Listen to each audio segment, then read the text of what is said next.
Bismillah ar-Rahman ar-Rahim. I think that the war on terror, the problem for me with the war on terror has always been that it's never really been defined. First of all, it's really a metaphor. It's not reflecting anything in reality, because terror is an abstract noun, and to declare war on something as abstract as the concept of terror, and who defines terror?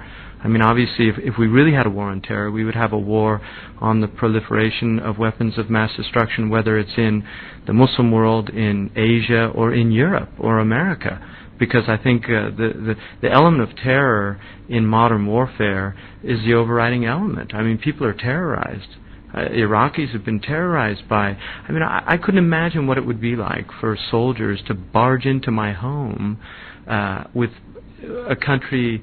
the population of which is 50% is under the age of 15. So we're talking about half the people in that nation are children, basically.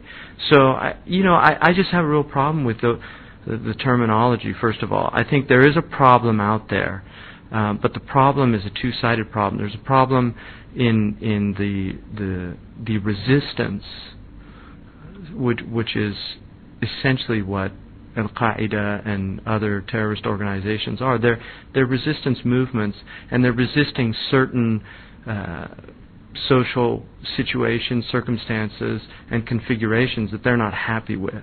And in the Muslim world, I think many of the Muslims unfortunately had some sympathies with the resistance, not necessarily with the actual methods that were being used, but with the idea simply of something has to change.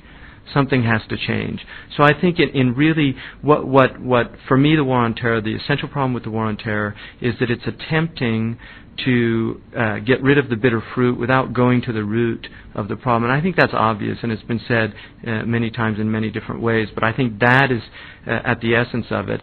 They're sores that have been festering for decades now, and nothing's been done about them. And that's what I find really the most disheartening aspect of all of this, is that we tend to let these problems just fester until it gets to the point where it's almost insurmountable, and then we kind of attempt to do these band-aid maskings of hemorrhages on the social body. We have ideologues, we have demagogues, but what has happened to our intelligence, who I think have been wiped out as part of this, this whole process? Right. Well, we call, in America, there's a whole category of people that I would say are scholars for dollars. They're the people that end up becoming party mouthpieces, intellectuals that work within dominant state structures and are they're basically not being as critical as they should be.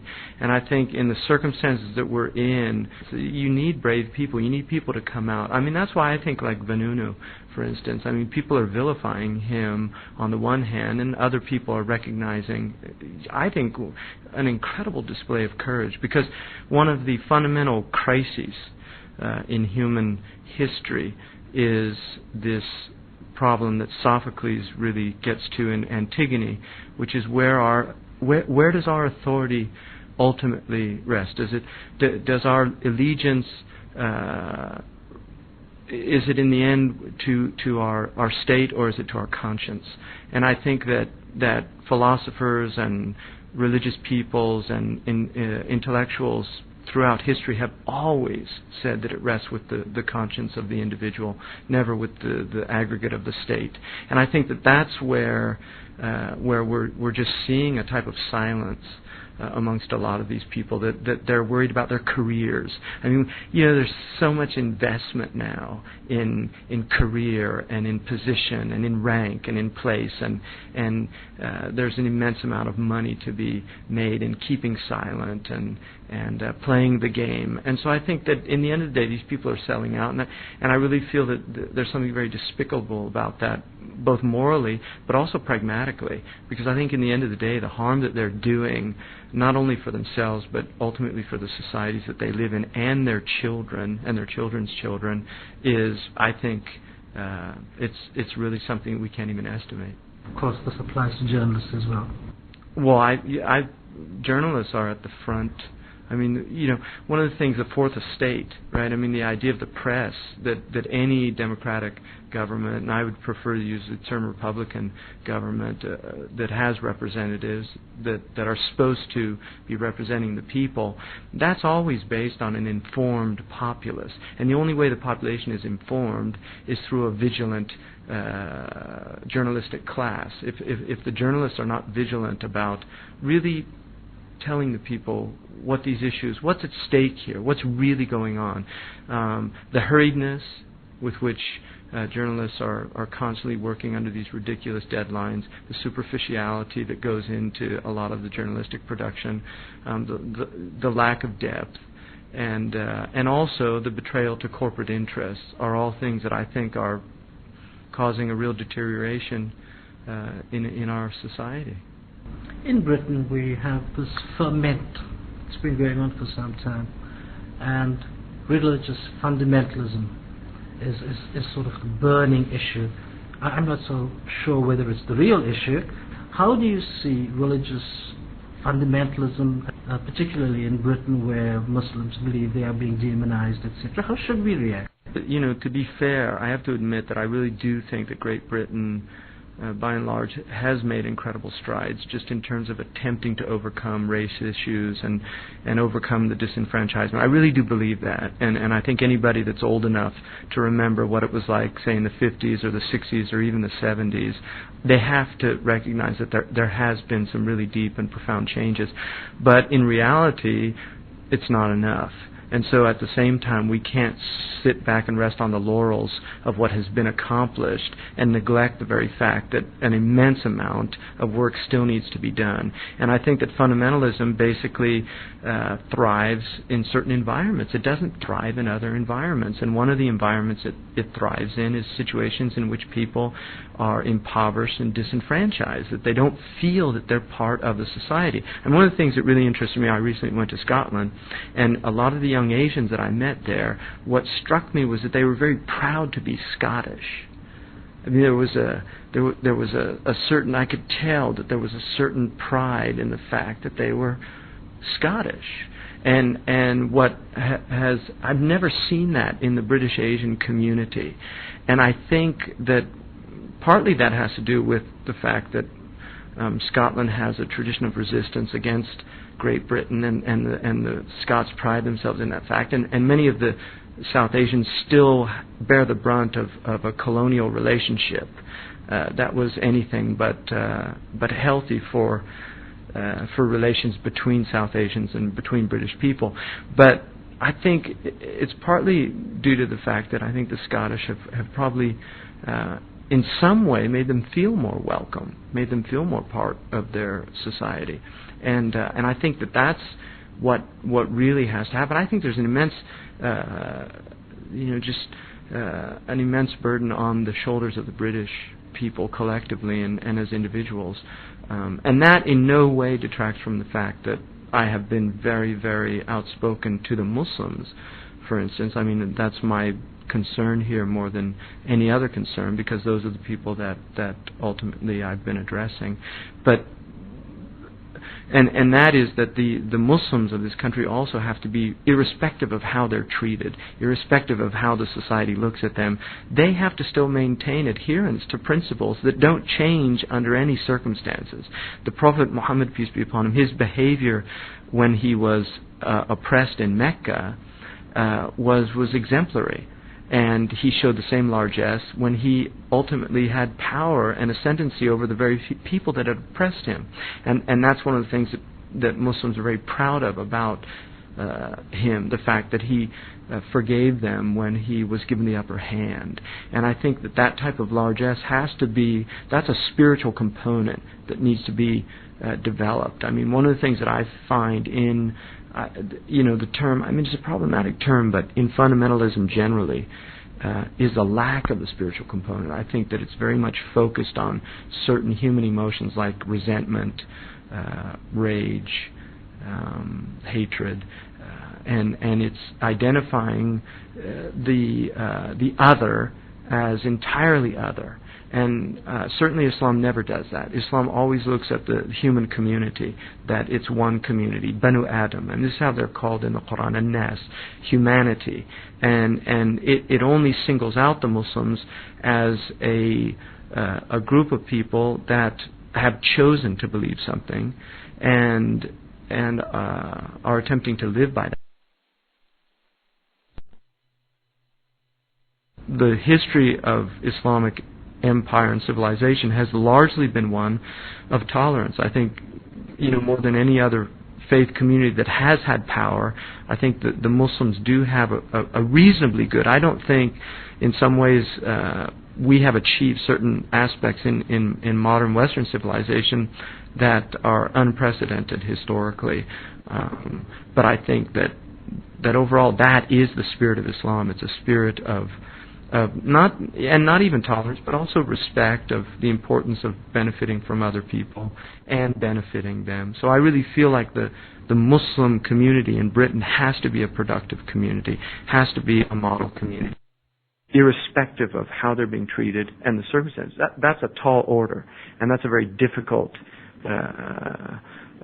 thing to ask of a people that do feel embittered and disenfranchised, but I think nonetheless that is the Islamic order. I mean that's what Islam is asking of them. What worries me is that there's a certain defensive, understandably, a defensive kind of posture that's being adopted from the Muslims. How should Muslims deal with the situation they find? Well, one of the things, we have a proverb in Arabic that is actually taken from a prophetic tradition from the Prophet Muhammad. That says that جُبِلَتِ الْقُلُوبُ عَلَى حُبِّ مَنْ أَحْسَنَ إِلَيْهَا. It means that hearts are naturally inclined to love those who do good to them. This is just human nature. If you treat people well, in my experience, I've been on the planet for a long enough time, I think, to say that my overwhelming human experience of other people has been one of benevolence. I really haven't. I've always felt that I've treated people reasonably well, and I've always been reasonably well treated. And the times that I've been rude, I've usually found that I've also in turn been treated rudely. So I really feel. The golden rule is not probably the most important single ethical principle that we have in human society for nothing. Just basically treating people well. And how you'd like to be treated usually engenders the same type of treatment for other people. Not always, but I think that is the anomaly. It's not the norm. And I think that overwhelmingly most societies, people are generally decent people and they're reasonable. And I think that part of the problem that we're really suffering from is really misguided political leadership and also just a lot of demagoguery that needs to be identified as such, and not simply from the people that are at the brunt of the criticisms, right? You have the demagogues that are directing resentment towards certain elements in society or in other societies. Those elements need to really think about the criticisms that are being addressed at them. I think that's very important, to actually listen to what these people are saying. Why is Jacques Le Pen why does he resonate in the hearts of some people? And why does the British National Party, why does that message resonate in the hearts of some people? I think that's something to be taken seriously, because you can't simply write it off as ignorance. There is that element. But there's also, they're looking at certain aspects, and they're identifying these aspects as problems in society. And there's always some validity to that. There always is. Demagogues thrive on lies mixed with truth. If it's pure lies, it's very easily seen through. So I think that always it's important to listen to the criticisms of these people and really look and see if there's any validity at all. And if there is, then that needs to be addressed. I also wonder about the way in which we practice Islam sometimes in the West. It's not that kind of open spiritual pursuit of an inner glory. It seems the obsession is with ritual. Well, it's not just ritual. I think Islam has become, in many ways, a form of identity politics. It's become a way of identifying myself vis-a-vis the other, because I do feel alienated. And so I find a type of comfort in this identity, whether it be a religious identity or an ethnic identity. And that, unfortunately, is tribalism. And it's also, in a sense, a reaction against something, which in turn becomes the thing itself. So the thing that you're reacting against, you're reacting in such a way that you're reflecting the very thing that you're reacting against, which is a type of tribalism. Nationalism is just glorified tribalism. I don't think we could call it anything else. And tribalism, I mean, the Hutsu and the Tutsu problem that occurred in Rwanda is probably the greatest tragedy of my lifetime, really, in terms of its numbers and time. You know, the fact that it was just such a short period of time that as many people could be killed with such brutality.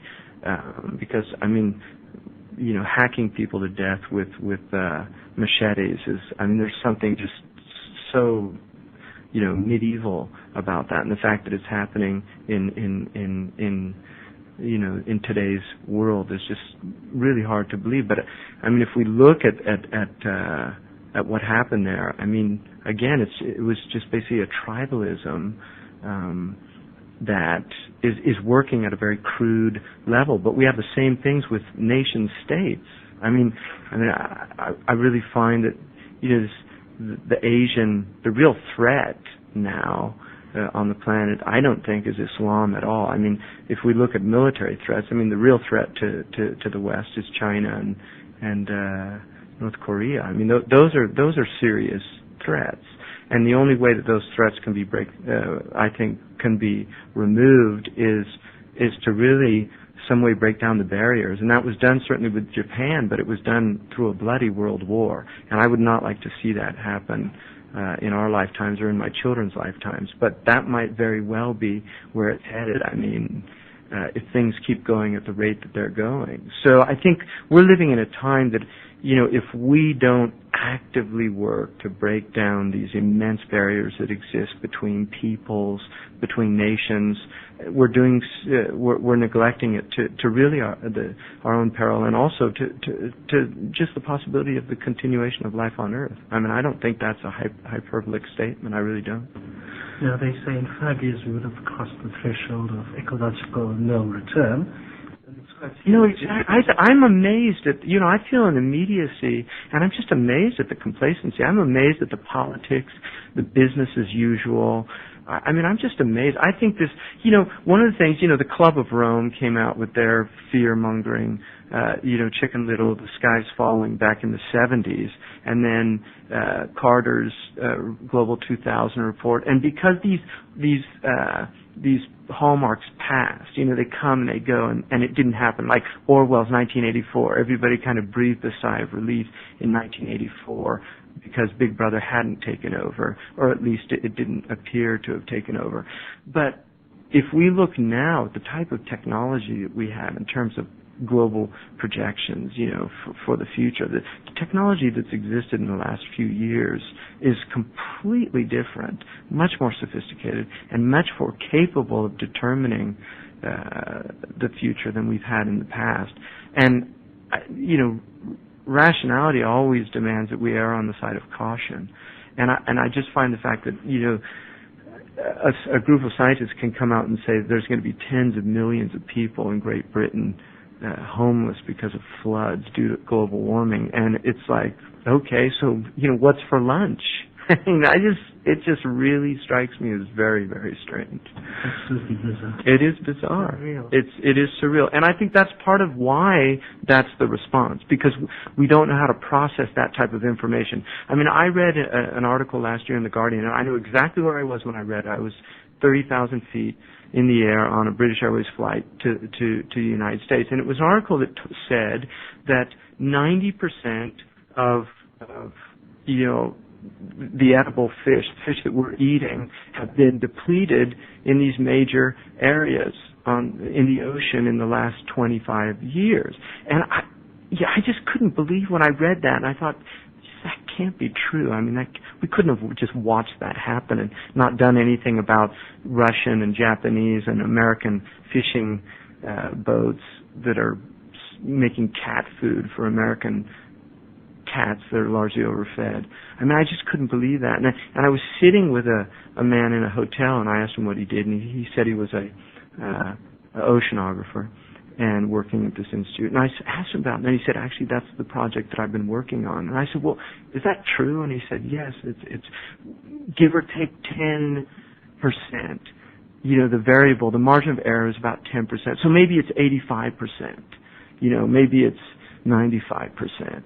And I said, well, how do you process that? I mean, what do you do? And he said, well, it's very troubling. And, you know, I think about it every day. And I just find that something has to be done. And part of the problem is that the greed and the venality of a certain very small class of people have been allowed to dictate the agendas of this planet for far too long. And, you know, there was a time when people, they really rebelled. And they created certain social structures to ensure that these people would not kind of emerge out of the woodwork again.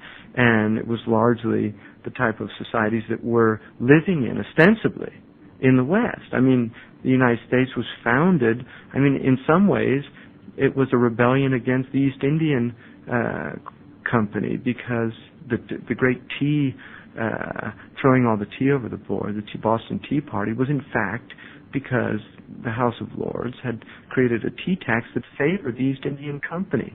So it was a rebellion against corporate hegemony. I mean, really, the American Revolution could be seen as that. And I think as well in the United Kingdom, I mean, the Civil War that occurred in this country was largely to stop certain despotic elements within government and to give people a greater say in their affairs. And I think that, you know, the fact that people have allowed themselves really to be lulled to sleep by the distractions of television and music and drugs and just the pursuit of their own selfish pleasures.